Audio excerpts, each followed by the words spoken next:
Bonjour à tous, c'est Max pour 1, 2, 3 Turcs. Je vais vous proposer mon pronostic KT sur l'hippodrome de Chantilly et également quelques tuyaux sur les courses du jour pour ce mardi 7 mars 2023. Mais avant ça, on va revenir sur mes résultats de mes pronostics de ce dimanche 5 mars 2023. Vous avez, comme je fais pas de vidéo le dimanche et de lundi, vous avez quand même un pronostic sur mes réseaux sociaux, et sur mon compte Twitter et également sur ma page Facebook. Vous avez les liens sur ma bannière de présentation YouTube et également sur les descriptifs de mes vidéos précédentes.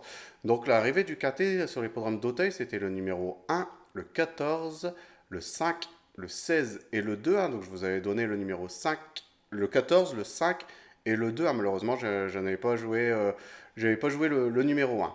Et pour mes tuyaux du jour, on était sur l'hippodrome d'Agen-le-Passage. Donc c'était la réunion 4, course 4, et je vous avais donné le numéro 14, qui est J'espère Keno, qui gagne cette course de très belle manière à plus de 4 contrats, donc des rapports qui restaient très intéressants, donc on l'a touché en simple gagnant placé.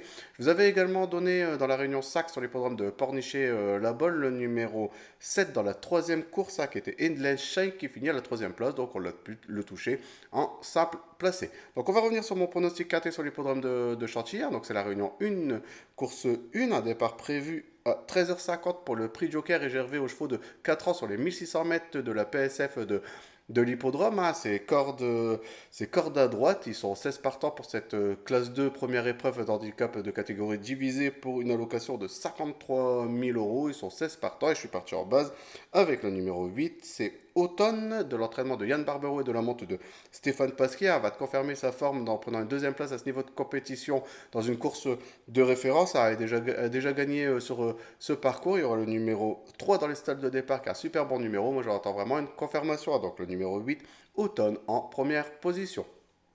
En deuxième position, j'ai mis le numéro 1, c'est Rogue Blanc, qui sera confié à Gérald Mossé de l'entraînement de Michael Delzang.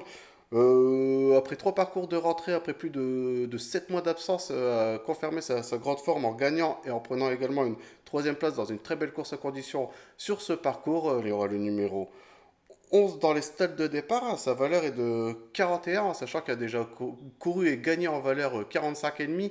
Et en plus, il a déjà participé à niveau groupe 3 et même placé listed. Moi, j'attends vraiment un bon comportement. Donc le numéro 1, Rock Blanc, en deuxième position.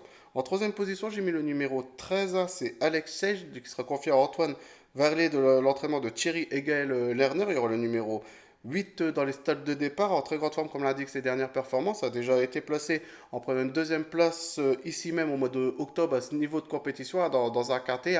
Moi j'entends vraiment un bon comportement et je le vois de nouveau très bien courir dans ce quintet. Donc le numéro 13, Alexei, en troisième position. En quatrième position, j'ai mis le numéro 9, c'est El Ojokano, qui a couru également une course de référence où il a été devancé par Automne, mais il a pris une très belle quatrième place confiée à Yoritz Mendizabal. Depuis qu'il porte les œillères, c'est deux victoires et une quatrième place, je vous dis, dans la course de référence. Donc à ce niveau de compétition, il y aura le numéro 5 dans les stades de départ, qui est un super bon numéro. On peut vraiment en entendre une confirmation et il devrait également de nouveau bien courir dans ce KT. Et je le vois finir du tout moins dans les 5 premiers de la bonne combinaison gagnante de ce KT. Donc le numéro 9, L. Janko Cano, c'est pas évident. En quatrième position. En cinquième position, j'ai mis le numéro 2, c'est Scottish Anthem, qui sera confié à Michael Barzalona de l'entraînement d'André Fabre. Donc Michael Barzalona est de retour de Dubaï, donc il va faire sa première course à ce niveau de compétition de l'année 2023. Il y aura le numéro 9 dans les stades de départ. C'est une course de rentrée parce qu'il n'a pas été vu depuis plus de 4 mois, mais a déjà gagné dans cette catégorie sur l'hippodrome de Saint-Cloud au mois d'octobre dernier. Il a déjà très bien fait avec beaucoup de fraîcheur. On peut vraiment en entendre un bon comportement. Puis voilà, c'est quand même l'entraînement d'André Fabre et donc on peut pas l'écarter parce qu'il a été absent depuis quelques temps. Donc le numéro 2, Scottish Anthem, en cinquième position.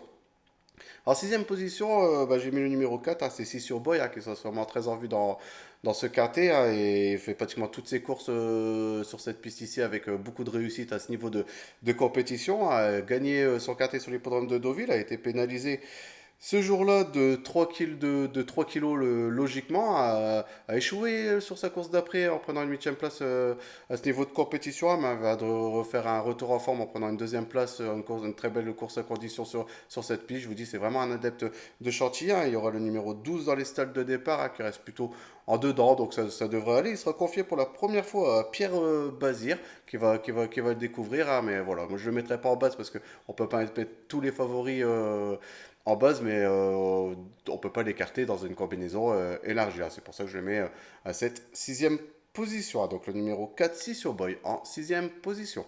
En septième position, j'ai mis le numéro 6, et le numéro 6, c'est Brazilian Surprise, hein, qui sera confié à Christian Demeuron, hein, de l'entraînement de Gianluca Bietolini, hein, et voilà, il va découvrir son premier handicap en valeur 39,5, hein, qui me semble quand même un petit peu beaucoup pour son premier quintet, hein, mais a souvent réussi dans des courses en condition en prenant régulièrement des places, hein. Il a même gagné sur l'hippodrome de Deauville au mois d'octobre dernier, hein. Ses deux derniers parcours dans des courses en condition sur l'hippodrome de Chantilly, ah bah, sur cette piste, hein, et c'est une deuxième et troisième place. Il y aura le numéro 2 dans les stades de départ, qui a un super bon numéro, hein, puis la forme de Christian Demeuron pour vraiment en entendre un bon comportement, hein. Donc le numéro 6, Brésilien, surprise en septième position. En huitième et dernière position de mon pronostic KT, j'ai mis le numéro 14, c'est 8 Revanche, hein, en très grande forme comme l'indiquent ses dernières performances, hein, de l'entraînement de Jean-Marie Béguinet et de la monte de Mademoiselle Coralie Paco. Elle va gagner sa deuxième épreuve, hein, mais a été pénalisée de 2,5 kg, mais là sur ce KT ne pourra pas profiter de la décharge de sa jockey, hein.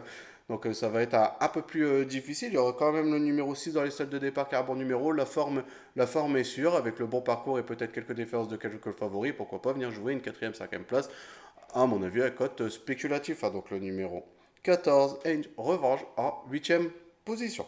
Donc mon pronostic KT sur l'hippodrome de Chantilly pour ce mardi 7 mars 2023, j'ai mis le numéro 8, Automne, le 1, Roc Blanc, le numéro 13, Alexei, le numéro 9, ou Jean Cano. Je vais y arriver un jour. Le numéro 9, alors, ou Jean Cano, avec Yoris Mendizabal, ça sera peut-être plus facile. Le numéro 2, Scottish Anthem. Le numéro 4, Sissio Boy. Le numéro 6, Brazilian Surprise. Et pour finir, le numéro 14, H Revanche. On va rester sur l'hippodrome de Chantilly pour mes tuyaux du jour et on va aller dans la dernière course de la Réunion, hein. C'est la deuxième épreuve de catégorie divisée. Je vais vous donner le numéro 4 qui est Il va bien, de l'entraînement de Fabio Carnevali, hein, la monte de Mademoiselle Axel Nico qui le monte régulièrement comme tous ses bons résultats sur l'hippodrome de Chantilly, hein. Il sort pas des quatre dernières sorties, il n'est pas sorti des trois premiers sur cette piste, hein. Moi j'attends vraiment une confirmation. Il reste Maiden, mais voilà, il est jamais loin de jouer le succès. Il y aura le numéro 7 dans les stades de départ. J'espère que il trouvera son jour dans cette deuxième épreuve, hein. Donc le numéro 4, il va bien dans la huitième course et ça a un départ prévu à 17h55. On va aller sur l'hippodrome de Cannes-sur-Mer, hein, donc une réunion réservée aux trotteurs, hein. C'est une réunion semi-nocturne et on va aller dans la troisième course de la réunion et je vais vous proposer le numéro 6.